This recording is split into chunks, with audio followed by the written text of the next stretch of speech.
Hello and welcome to the Drep and Stone podcast, a podcast where two friends raise a glass and have a conversation. I'm Nick.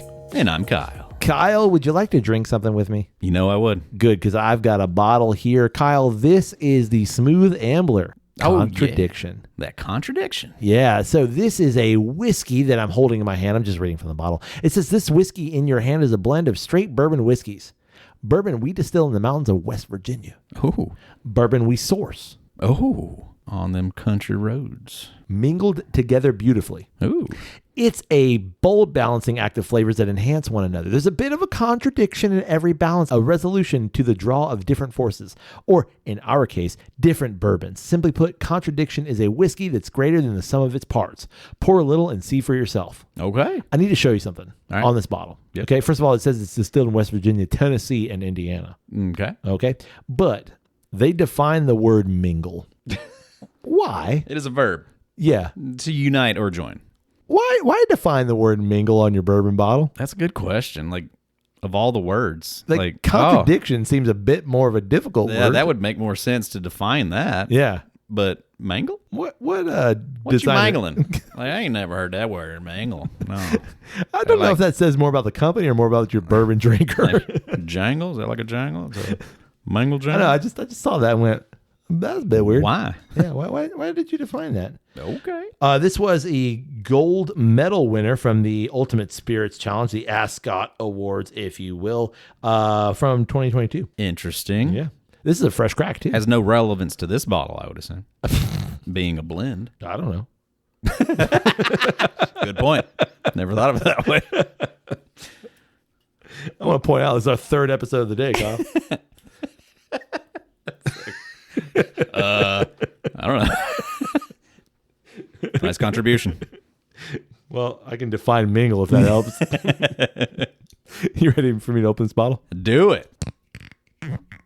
Oh, tight cork. Yeah, it was. Synthetic in every way.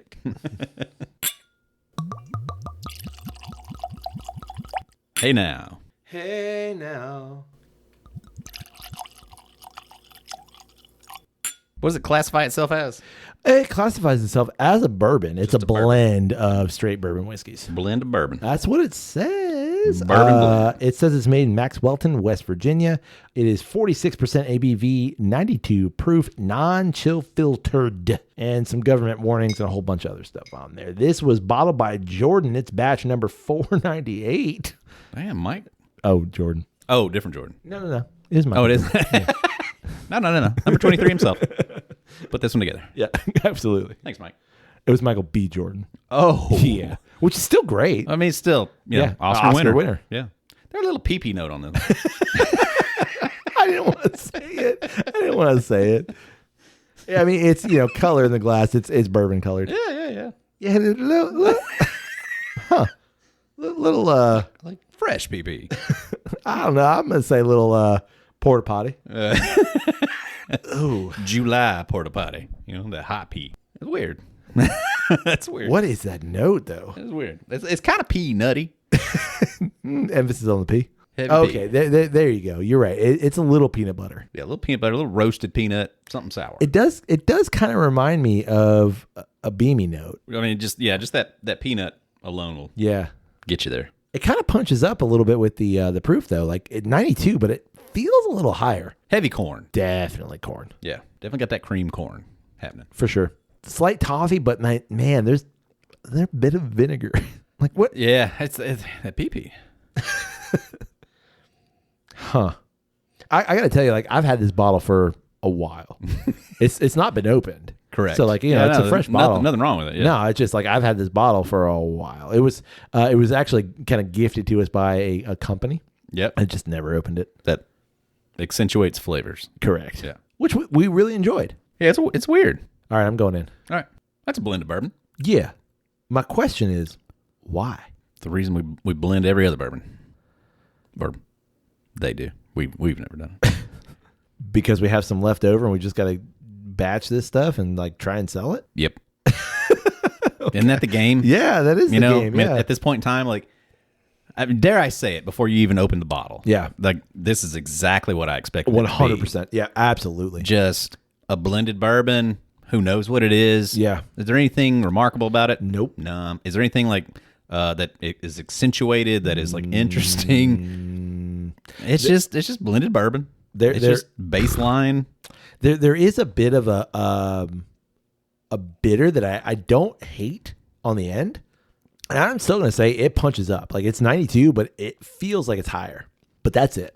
That's all I got. Yeah, I mean, it's just more of the same. It's sweet. It's really sweet. It's on the sweeter side. Yeah, but it's also like watery. Would work in a cocktail. Sure. It's not interesting. But yeah, I mean, it's just... The PeePee note's gone. Yeah, it's not on the palate. Yeah. No PeePee palate. Something you want to avoid if you can. You want to avoid that PeePee palate. That was not my nickname in college, by the way. I want you to know. You want to avoid being able to discern. PeePee palate? That's PeePee palate. Like that's... I know that taste. Yeah. I've had that before. You don't want to ever be in that situation. Sure. I assume it smells that's like what urinal I cake in assume here. that's what. I assume that's what it Listen, tastes like. hey, you like what you like. Again, Ted Lasso, live. Yeah, do your thing. I mean, I still go back to like, I remember our first, or at least my first bottle of Every benchmark? smooth Ambler. And it was that Old Scout. And that was interesting. But it's also pretty early in the journey. So I don't know if I feel that same way now. Yeah. And I know that, I don't even know if they make Old Scout anymore, but it was like, it was different. There was something about it that was different then. Yeah. But this just feels to me like, okay, so, hey, Jim Beam, and I'm not saying it is Jim Beam, but hey, Jim Beam, can we get 2 barrels or something? Yeah, $40 each. Fantastic. Yeah, we'll do it. Yeah. Hey. MGP. Yeah, y'all got 2 barrels we can borrow, and by borrow we mean we ain't giving them back. $40 like, each. What up? And they're like, we don't care. Yeah, just whatever bourbon. you want. Yeah, just give us a bourbon. Yeah, we got that. Okay, cool. Send those our way. And hey, Jack Daniels, y'all got some like barrels that like might have been a bit messed up. Y'all do? Cool. $40 each. Got that PeePee note? Yeah. Send them over. Yeah.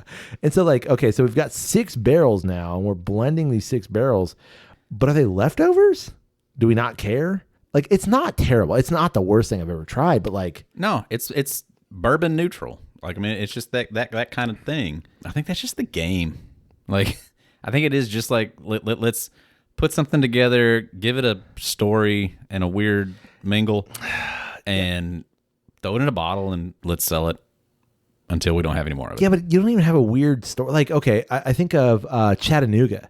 Chattanooga, their founders, like, that's kind of basically what it is. It's all Chattanooga stuff. But like, oh, we've got these 2 barrels, and we got these 2 barrels. And I say shut your mouth. Comparing this to Chattanooga whiskey. I'm just saying the process. That's their stuff. Like that has meaning to it. Sure. And a history, and if you're a big Chattanooga fan, like Which that's I am. that's gonna have some impact. It does. Whereas this is not that. No, it's not. I agree. I agree. So then why? I think it is just that thing of smooth. Like, what do we know about Smooth Ambler? It's spelled SM. So not a lot.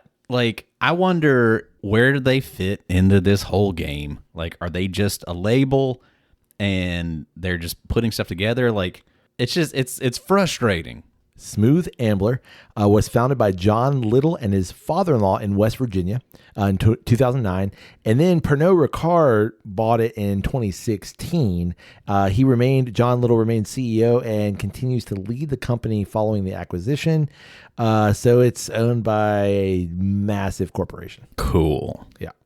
Do they make any of their own stuff? I guess this had some West Virginia in it. Yeah, I think so. It's probably their I think distillate. they do. I think they do. Any chance that Old Scout is them? I mean, I don't even know if they make Old Scout anymore. I gotta be honest with you. Like, that's like they weird do. thing. They do make Old Scout. Like but contradiction's their big thing, man. Like, contradiction is them. Like, it is. It's not. Contradiction is. I mean, it's not them. It's No. I'm whiskey. saying like, but that is their. Yes, you've got Old Scout. It's like saying Whistle Pig is Whistle Pig. Agreed. No, it's not. Like, y'all didn't make this shit. Agreed. Until you have like a 100%, which I think they maybe do now. But even still, you're straight up Whistle Pig 10 years. Right. Sourced whiskey. But yeah, because I think farm stock's the only thing that's like made on their property. Is that right? Well, and even farm stock, I think they are to a point now. Yeah. That it is 100% their distillate. But for years, yeah. I bet still Whistle Pig 10 is not them. I bet that's still a blend. Yeah, so on their website, it doesn't say like a percentage. Like, is this 33 and 33 and 30? No. What? 1% of this is us. Right. Well, it says West Virginia, so I'm correct. They're teaspooning some things into the vat. Yeah. I just final thoughts. Yeah, jump right to them. It's about $40 a bottle. We got this not for $40 a bottle. This was donated to us. Yep. If this were given to me again for free, I would probably give this bottle to somebody else. I mean, it would be a fine mixer. Sure. Throw this on top of some apple juice. It's gonna be great. I mean, Can't beat it. Right. Can't beat it. I don't see the point. I really don't. Like, it's not, there's nothing bad about it. That PeePee note's gone on the palate. Yep. It's fine. There are far better bourbons out there. And I don't know, maybe there are people who just like, nah, Smooth Ambler is my thing, but like there are better things. Yeah. I'm tired of it. I'm tired of it. Yeah. I'm tired of like so many different labels all putting together essentially the same thing. Like, cool.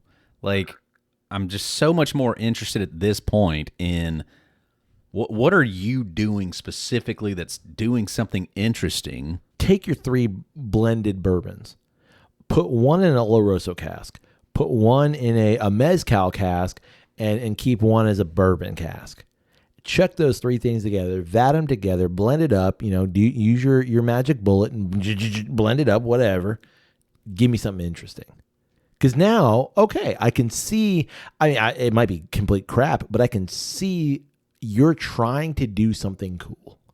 I can at least reward you're trying to do something cool. Here, what are you doing? The companies that are going out and buying specific barrels, like what we did. Yeah. But like, you're finding a specific barrel and saying like, this is interesting. Try this. Like the stuff that like Rare Character does, or like just some of the other ones that are doing individually specific. This thing is different and unique. Try this. Yeah. I feel like I'm just kind of done with like, hey, we bought a bunch of stuff from a bunch of different places and we threw it all together and try this. That's what I'm saying.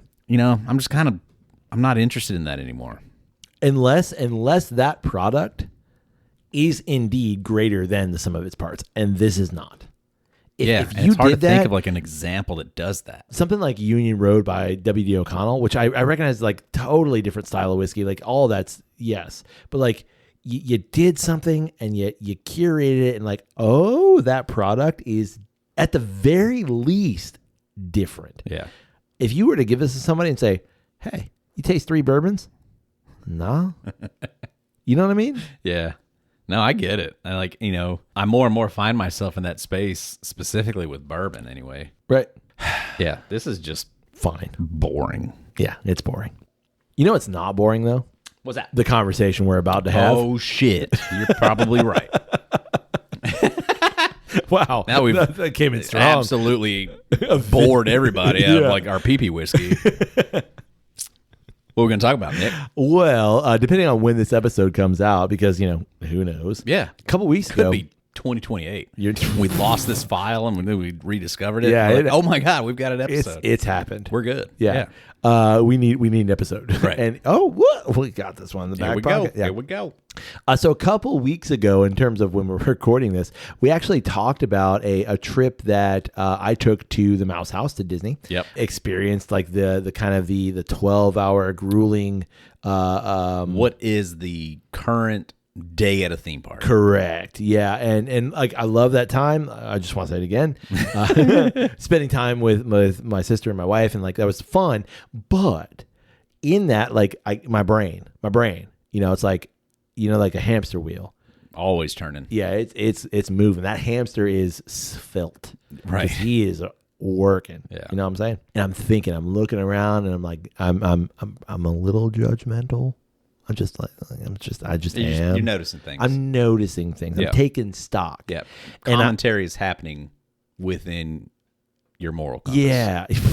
Yeah. And I can't in that moment, quite frankly, because you're not there. But in that moment, I can't process it all. Right. But I can process it here. Right. And here's what I've noticed. Overflow of data. Let's look through. Correct. And I wrote a little bit about this. I kind of like thought it. I ruminated. Okay. And here Sat with it. I did. Here's where I've come to the conclusion. Okay. 2 conclusions. Yep. The first is that the Mouse House and theme parks in general, I think, Yep. are indicative of the death of the middle class here in America. They indicative. They indicate. Okay. They're showing. Correct. They are an indicator of that. Okay. I'm not saying they're causing it. I'm going to rephrase. Okay. When you take stock, you take a step back, you step out of the flow of people, and you look around the theme park, and you can palpably see the death of the middle class. Yeah. And I never noticed it before, and I could see it now. I could see it in my theme park onslaught. I think I would adjust that. Sure. That it's not the loss of the middle class. Because I think you still have to be middle class To go to a theme park. to be there. Sure. But the middle class has now replaced the lower class. Is that wrong to say that? It feels icky to say that. It does say icky. It does feel icky to say that, but I know what you mean. But just us. I think it's just saying that you have to be middle class just to get in the door. But Correct. now it's just they've created this upper More striations echelon. within the middle class, if you will. Yeah. The upper echelon of things. Like here's not this. like It's not Disney World's not a place for anyone. No, anymore. it's not a place for everybody, right? Yeah. And I think looking around, I could see that. Yeah. I could see. Gosh, as much as I'm also aware that I'm a part of this, I could see privilege, and I could see variations of privilege. Yeah. And I could look around and see this okay, this experience is not for everyone, and not everybody has access to this. Yeah. And increasingly, ever more so, people don't have access to this. Right. That's a part of the capitalistic pursuit. Yeah. I remember I had a manager one time say to me, if you're a barber and you can charge $200 for a haircut and people will pay it, Why would you charge 10? why wouldn't you? Absolutely. And that is just the philosophy of modern. Yeah. Theme park. Well, modern parks. everything. Yeah, for sure. I mean, think about I'm even thinking Netflix. Why wouldn't you? If they'll pay for it, Yeah. why wouldn't you? In real time, Netflix just did another price hike. Yeah. You Got know, the and- email last night. Right. Yeah. And so they're banking that you're not going to pay for it. Right. You're going to want to keep Netflix. So we're just going to keep doing that until it works against them. And where is that breaking point? Right. Amazon Prime is something like $200 a year. I don't know that for sure. I honestly don't know how much Prime is. But it's like $5,000. you know what I'm saying? But okay, so you walk in, and this is my experience. You walk into the transportation and ticket center. Yep. And you're looking at the board, and to be fair, this is every one of Disney parks, and you can see how much it is for that day because there's dynamic pricing. Right. And they're all nearly $200 a day. Yeah. $200 a day. Maybe I don't know. Maybe I'm old fashioned, but that's a financial decision. Sure. Yeah. This isn't just I'm gonna For a family of 4. right. Yeah. That's substantial. It is substantial, and so I'm thinking and I'm looking around. I'm like, okay, so the majority of the people that I'm standing in line with To start your day. correct. You've dropped $800 Yeah. to be there today. Yeah. And how many of you have put that on a credit card and are charging that? You're going to incur interest. Yeah. Yeah. So- This is where it starts to come into play of Right. you're already middle class if you're even considering it. Correct. Absolutely. If that's already something that you can just contemplate, you're already at a different level. It's not a this is for everybody Sure. anymore. And I want to be clear, I recognize that privilege. Yeah. I think we both do. Yeah. That right there is already starting you of oh yeah, no, we're in this K-shaped structure. Yeah. We're already moving up that K. But then that's just to get into the door, like you said. Right. And then once you get into the door, then your experience is going to vary dramatically. Yeah, once you get in the door, now the structure is readjusted, and now getting in was oh no, I've got to be at this level just to get in. That's one barrier you've crossed. Now that I'm in, I'm at the bottom of the barrel. Right. And how quickly you notice that. Yeah, and we talked about the episode a couple weeks ago about A couple of years ago. who knows that okay, so I've walked in the door, and now what? Am I going to be that person who waits in line? So I've paid my $800. Yeah. And now my family of 4, are we going to wait in line for 2 hours to ride this ride? Right. And so like I recognize like what a privilege it is to be able to wait those 2 hours. Yeah. Right. But now as someone who is in the middle class and who is, has already paid for that experience, now but you don't have to wait in line for 2 hours. Right. So you can pay $200 more a person and not wait in line for 2 hours. Right. That tiered kind of experience becomes in play here. Yeah. And so the experience that I thought I was going to get, this magical theme park experience, is now ripped away nearly as soon as I enter the door. Yeah. Like but I also suppose it depends on your nostalgia. Sure. Of like, if you can remember a time before when it wasn't this way, yeah, that's going to be shocking. That's going to be like a brutal, understanding for you. But at the same time of like, if this is we come to Disney once every 3 years and we don't want to worry about lines and stuff like that. Sure. Maybe that is more of an incentive to be like, you know what, like let's do the thing and let's make sure that we get all this stuff. Yeah. And we do it all. So we are, as long as we can afford it, we're willing to do that. But I think that's the operative aspect. For sure. It's like as long as we can afford it. Yeah. Whereas you think about like a middle class family should, and I say should with huge air quotes, be able to consistently afford it if you are a middle class family. Yeah. And so in some ways, like this is now unaffordable and we have to save for maybe several years to make it affordable.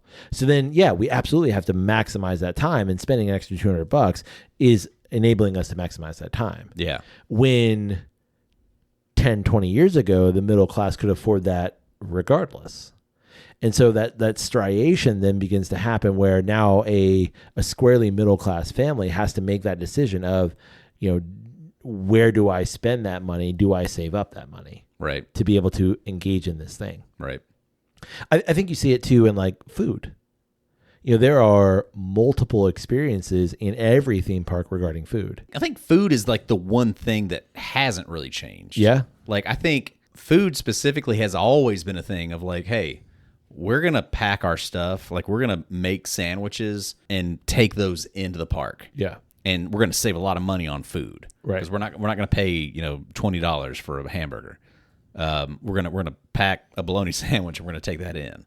Like that, I think that's always kind of been a thing. Like theme park food, ballpark food, like that's always been like highly overpriced. And I don't really think that's changed so much, unless you've got like a specific example. No, that's always been like an add-on. Yeah, of like you don't have to do that. Like they'll still let you bring in food, and bags of chips, and most theme parks will. But I think there used to be hacks. Like I used to remember seeing people who would bring in a bag of tortilla chips. Yeah. And there were certain restaurants, Pecos Bill in the Magic Kingdom used to be one, where they had a toppings bar. Oh, yeah. And you could just kind of go up and grab toppings. Yeah, that's not there anymore. It's not there anymore. They don't do that anymore. Yeah. Like there used to be one at the Backlot Express at the MGM at the Hollywood wow, Studios. You're dating yourself. There used to be places like that where you could go in and get tomatoes and pickles and stuff, and you could create like a really rudimentary salad. Yeah. They don't have that stuff anymore. Like that's gone. Yeah. Yeah. I think they were always like food was always kind of a thing of like, nope, we're going to pack snacks or we're going to make sandwiches and then we'll splurge for dinner or something like that. Yeah. Well, I think that's the way we did it. Sure. Growing up. Okay. So if you look at that, there's people who do that. Then there's like people who get quick service in terms of like this kind of like Disney-esque perspective. And then there's people who will eat, sit down restaurants at every restaurant or at every mealtime. And then there's Club 33. Correct. Yeah. Which is a whole nother level. Right. That further expands that middle class experience, and where like, reasonably your middle class family could probably afford to eat every meal, sit down meal, if you wanted to. But there's that like, we're going to save money, and for, a variety of reasons. But I would say now, like, those restaurants are $50 plus per person. And so you're looking at, if you were to do that for every meal for a family of 4, you're easily looking at another $800 a day just in food. Absolutely. And so that, I think that further pushes that aspect and makes the that kind of perspective even thinner, even more thin. And so then but you're going to want snacks. And so now your $800 is going to turn into $900 pretty easy. And so then you have to make a decision. Like, how much do we do? Right. Whereas this experience that was, again, kind of for everybody has now become, well, it's for everybody with a huge asterisk. Right. A lot of caveats. With a lot of limitations here. Yeah. I think you also see this in EVs. The EV. The EV. So the motor scooter, if you will. Yeah. I witnessed in my sojourn this past little bit. Yeah. A bunch of younger people. Yeah. Clearly abled younger people. Yeah. They can afford a motor scooter. Yeah. And so that's how we're getting around the park. Yeah. If you've never been to Epcot and seen the motorcade of a group of individuals that are just using it to drive around from stand to stand, getting their beverages. Have you been to Epcot? Like it happens frequently. Yeah. And so I think they're actually getting a worse experience. That's a whole nother thing. But you're then paying for that, and then you're actually making everyone else's experience around you predominantly worse. Yeah.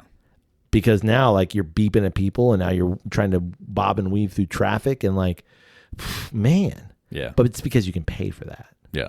I think it's just that is indicative, as we said, that is indicative of how our kind of capitalistic pursuits have manifested. It does feel genuinely gross to have to the tierification of every aspect of the experience. Literally every, yeah. Where it used to be just kind of a one purchase, you're in, and then it's everything. It's equal playing field. Yeah, it's communism.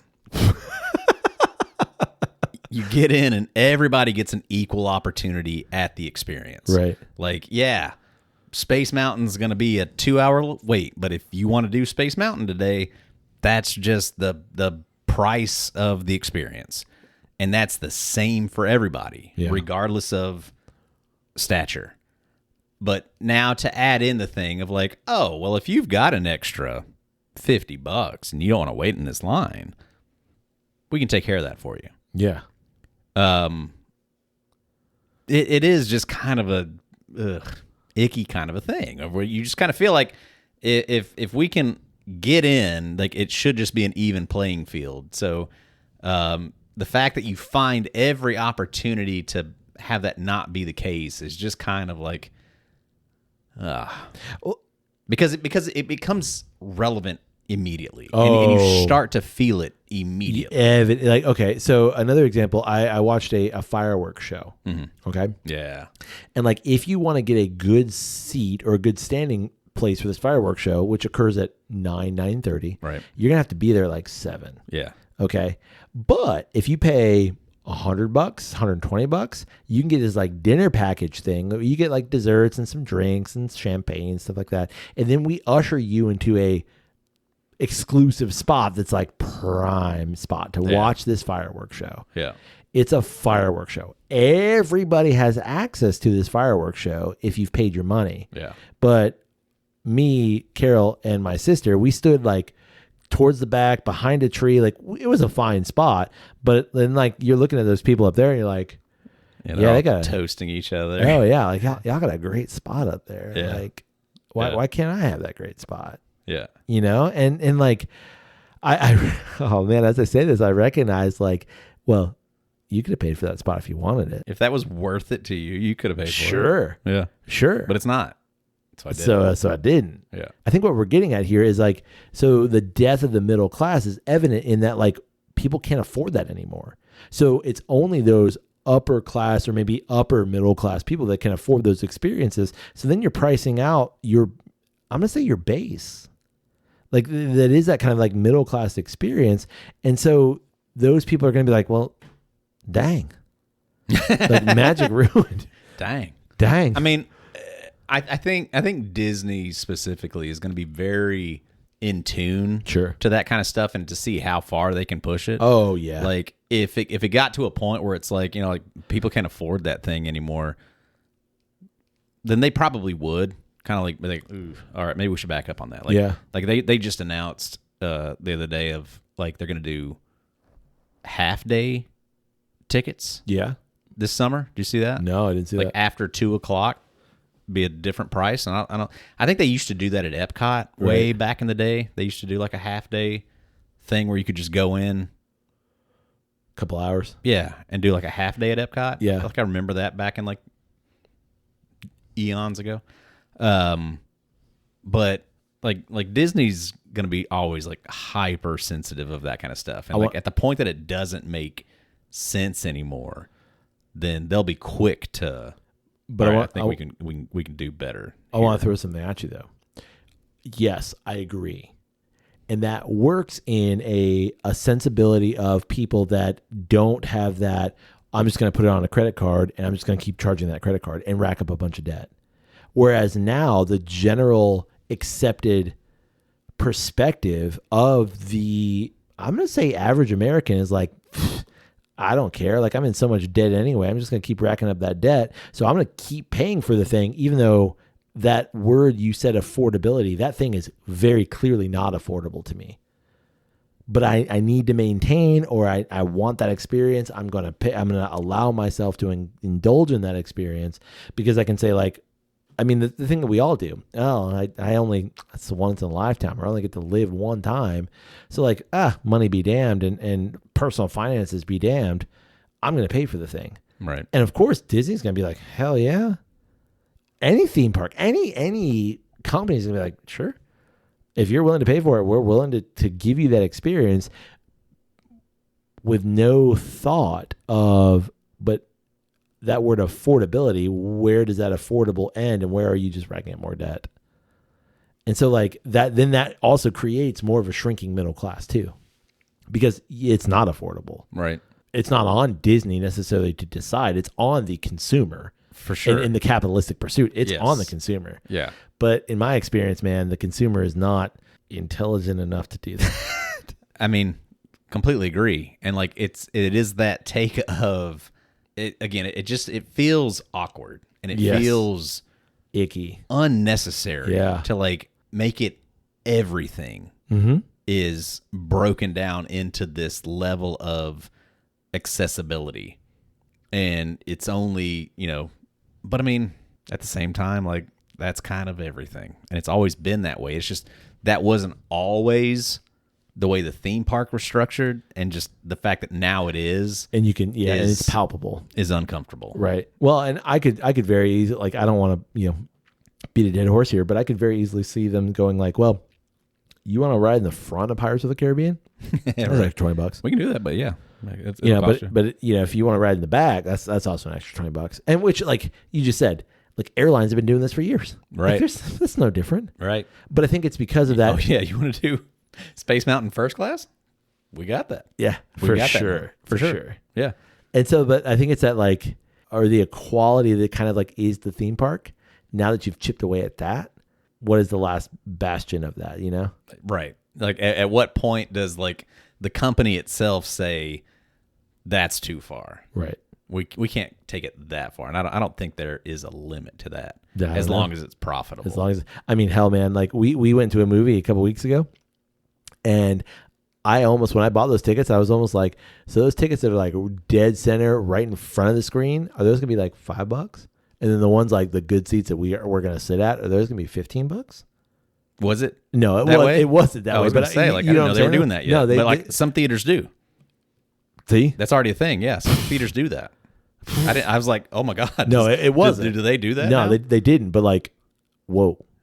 Right. Yeah. You're like you want a decent experience, like you. But in that instance, like, all right, so like I paid for the $5 tickets, but this is an empty theater. Sure. Like, yeah, that's what's working against them there. Like, yeah, like you've screwed yourself. Right. Like I paid $5, but I'm gonna move as soon as this thing starts. I'm gonna go get a better seat. And you're not gonna do anything. You're gonna kick me out? Yeah, like I mean, hell, man, make me go over there and we say, could "You're have gonna sit here and watch We could have me?" walked in that theater for free. Like, Yeah. those Well, teenagers running that thing. That's true. There was nobody even They checking wouldn't have tickets. cared. No. Yeah. But no, you're right. Like, so in That's that the case, death of cinema, which is a whole. oh, that's a whole fucking other thing. Yeah, but I don't know. Like, it was so evident. It is so evident, and it's it's like we're quickly escalating into that French Revolution era of like high society and everybody else, and it's just at what point in time does everybody else get tired of it? Right. Especially like you watch anything on modern economy and economics, it's like that the rich keep getting richer, and the poor keep getting poorer, and so like you're ever expanding that middle section, and so like it's unsustainable. Yeah. And at what point does that break, and at what point does that give? And unfortunately, I don't want to be a doomsday kind of person, but it usually takes some sort of cataclysmic thing to disrupt that. Yeah. On that note. On that happy note, I don't have an answer. But it's me neither. It's observation. Yeah, it's there. It's evident, and like even like you notice it immediately. Yeah, like and it's just noticeable. Yeah, I suppose. And that's all it is. That's all it is. And it's one of those things of just like anything else, just like carrying around a Louis Vuitton bag. Oh boy, or not even carrying it around. Like I have it and I own it and I've got it. Yep. And that's enough. It's in that box in my closet. I know that I've got one. I don't even take it out and show anybody, but I've got one. Yeah. And that's enough for me. It's just that mentality that is, I mean, would you almost say that like as a business, it's dumb to not recognize it? Sure. If you just take morality out of it. Yeah.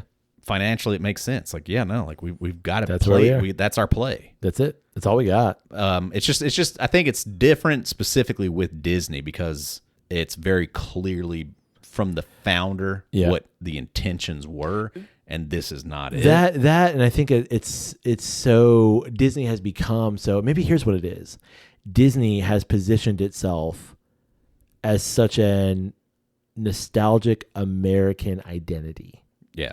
For everybody. And it is for everybody. Yeah. And so then when you walk into a place that like, wait a second. It's for everybody, but there are versions that are not. Correct. Yeah. There's that becomes like, I guess it's there's not. A base version. There's a very base version of this that is for everybody. But there's also a version of this that is definitely not for everybody. Right. And I think that's probably, maybe that's where it comes from. Maybe that's where it stems of like, it's not then. It's not for everybody. Right. We'd love to know, what do you think about the Smooth Ambler Contradiction? Yeah. And what's your favorite blended whiskey that absolutely excites you? If you're going to have a favorite blended whiskey, it's probably going to be a Scotch or maybe an Irish. It's probably not a bourbon. That's true. Yeah. Yeah. That's not a blended bourbon. It's probably not a blended bourbon. Yeah. We'd also love to know, what do you think about this idea of certain kind of like, I guess, cultural bastions exhibiting the death of the middle class or just like the tierification of everything. Yeah. Like I can pay for it, therefore I will get a better experience. Yeah. Freaking ad supported Hulu and Amazon Music and just all of it. Just all of it. Why can't I just have a base experience that everybody can just enjoy? Yeah. It's for everybody. Anyway, you can get in touch with us through email. It's drepandstone@gmail.com. You can also get in touch with us through social media. It's always one word, Drep and Stone, DREP and Stone. Come find us, like a thing, wait in line with us, and we'll eventually all get there together. Listen, if you're on social media, there's a lot of stuff that you could go through and pass the time while you are waiting in line with us. Yeah. We'd also love if you support the podcast. You can do so through our Patreon page. That's Patreon. Now I feel kind of icky talking about like supporting us. Tierification, baby. But you can do that. Just helps keep the lights on. And like, we're not making tons of money on this, but it just keeps the lights on the recording machine. We're not giving you anything extra because of it. You're just supporting us. Definitely not. I think there are tiers on Patreon, but like, it's all the same. So funny. You can also support the podcast by rating Drep and Stone wherever it is you get great podcasts like this one. And finally, Kyle. Yes, sir. You can support the podcast by telling someone about Drep and Stone. Very easy. Super easy. It's probably the best in the easiest way. Yeah, and anybody can do it. Exactly. It's open to everyone. Indeed. No tierification there. Free. Yeah, that's right. On that note, hey, buddy. Hey, buddy. May your glass overflow. And your ass never show. Cheers, buddy. Cheers.